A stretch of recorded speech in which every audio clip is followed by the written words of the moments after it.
Ahoy mateys, and welcome back to Screamingpirate EDC.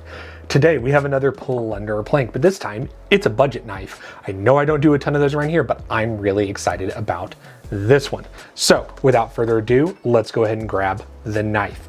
Now this is the Qvist Bladeworks InVert. Now, these are going to be dropping with KnifeJoy on Thursday the 2nd for a pre-order and going to be available for pre-order through the 7th at midnight. It's only a $5 deposit. Really, really good if you're looking for this knife. And yeah, guys, without further ado, let's go ahead and get into the knife.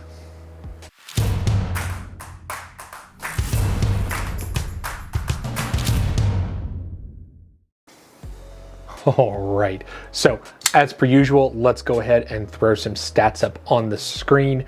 We're looking at just under 3 inches on the blade, just under 4 inches on the handle. It's a full flat grind and you're looking at 14C28N.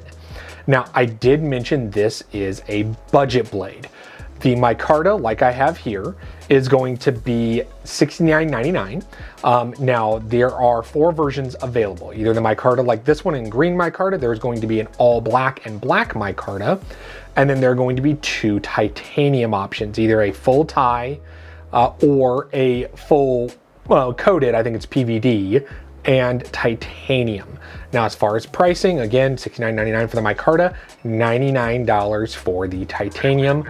All of them are in, I do apologize, guys, sometimes the Den Mushi calls you from One Piece, but they are all going to be in 14C28N, and all of them are made by QSP. All right, and one last spec, guys, is going to be behind the edge. Because it is a full flat, it's not going to be as thin as others. So let me grab my calipers here and see what I get. About 0.6, almost 0.5 millimeters behind the edge. So again, a little bit thicker than if it was a hollow ground, but I feel like for this knife and the design and the look, doesn't really make sense for it to be hollow ground. I like the full flat on this. All right, guys, so that's out of the way. So what are you getting when you pre-order? Let's do some size comparisons because, I mean, nobody else has them. Nobody else is really talking about them, and you guys need to be informed. So we're gonna start with, I'm gonna try to do the least expensive to the most, try and start with that budget end. And up first, let's go ahead and grab, you know, one of my favorite budget blades, the QSP Penguin. Now, QSP is also making the invert here, and you can see from that micarta similarity, but very similar overall. So if you like the Penguin, you know, the invert might be for you. After that, probably one of the most popular budget knives of all time because of Nick Shabazz, this is going to be the Ontario Wrap 2 in D2 steel. So there you go, guys. You're getting a taller grind on the invert. Pretty damn similar, if I do say so myself. After that, my favorite budget knife from 2022, this is going to be the Civivi Thug. I think it's the 2.0, guys. Matthew Christensen design. There you go. And these are very similar priced in the micarta. After that, a prototype I have that's gonna be right around 50 bucks when they come out. This is the Scythe, and this is from my buddy Tier 1 Gear Reviews and his collaboration with Old Squirrel Knives. So both of these, you know, under that $75 marker, and wanted you guys to see them next to each other. After that, we're gonna jump up in price again, and the reason why I'm showing this one is, well, it's vastly popular for Spyderco, and you can get the lightweight ones from around $100, and once you start adding stuff on, you know, you can get all the way up to 175, 200 bucks. This is the Spyderco Para 3. So if I put those blades out next to each other, you see how you're having very similar cutting edge. So I wanted you guys to see those next to each other. And then lastly, 2 knives that just reminded me of the invert whenever I visually saw them. These 2 are both far more in the $300+ range, but I wanted you to see them. Up first is going to be the Wingman EDC Mach 3. These are Rayot made, but very, very similar next to each other. And then finally, one of my favorite knives this year, I can't stop talking about it, This is going to be from my favorite company as of right now, guys. So it's gonna be Quiet Carry, and this is the 9. Well, there you go, guys. Definitely smaller than 9. Wanted you to see that next to each other. Now, talked about price, talked about the drop, talked about materials that you're getting here, but how does it feel to me personally? So let's start up with ergonomics. So with this kind of like sway back handle, if I put my middle finger right here, that's actually not too bad, guys. It's actually fairly comfortable in hand. I'm not gonna say it's uncomfortable. I'm not gonna say it's the most comfortable knife in the world, but I definitely don't have any hot spots. Now, as far as deployment, because you do have a liner lock here, you have 3 deployment methods, which is nice. So here is reverse flick, a thumb flick, and then a front flick.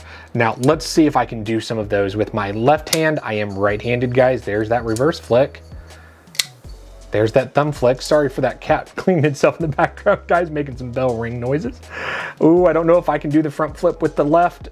Hey, there you go. Okay, so all 3 deployment methods, both hands, and I'm right-handed, so that lets you know that you can do it too. D10 is good on these as far as opening.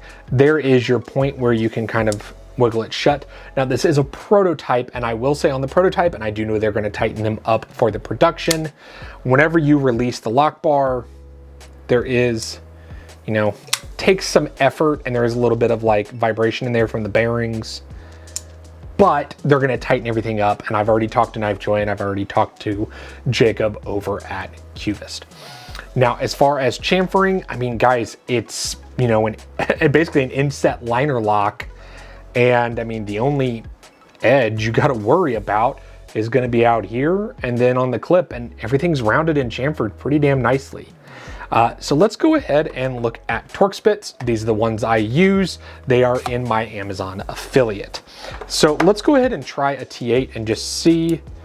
Yep, my pivot is a T8. And it looks, I'm going to confirm for you guys, that my body and clip screw, so clip screw is T6, body screws are going to be T8 as well. Once again, full flat, very nice looking blade. I do like more of a basic drop point. It looks good on this with the sway back design handle. And not gonna do an in and out of pocket, guys, because, well, deep carry clip, there's nothing for it to snag on, works pretty damn well in and out of pocket. So, got my, you know, thoughts out of the way. If I can open this left-handed front flip, guys, it's not that easy for me. What do I think as far as plundering or planking the knife? I'm going to pre-order one. I'm going to put it that way. I do not know if it's going to stay in the collection. As you saw, I have a bunch of knives that are either similar in size, similar in price. I don't know if it rocks the boat that hard, but I have enjoyed my time with it. It is very well done. It is comfortable. And I do like basically getting, it almost feels like a Penguin 2.0. And I really like that knife. So if you like the Penguin, if you like QSP stuff, I say go for it. I'm gonna pre-order one. I'm still, you know, let's put it this way, you guys. I'm 50-50 on whether it's going to walk the plank, but as of right now, I'm gonna order one. Let me know if you are, and hopefully this review was helpful to you, and I'll catch you on the next one. And then I'm gonna front flip with my left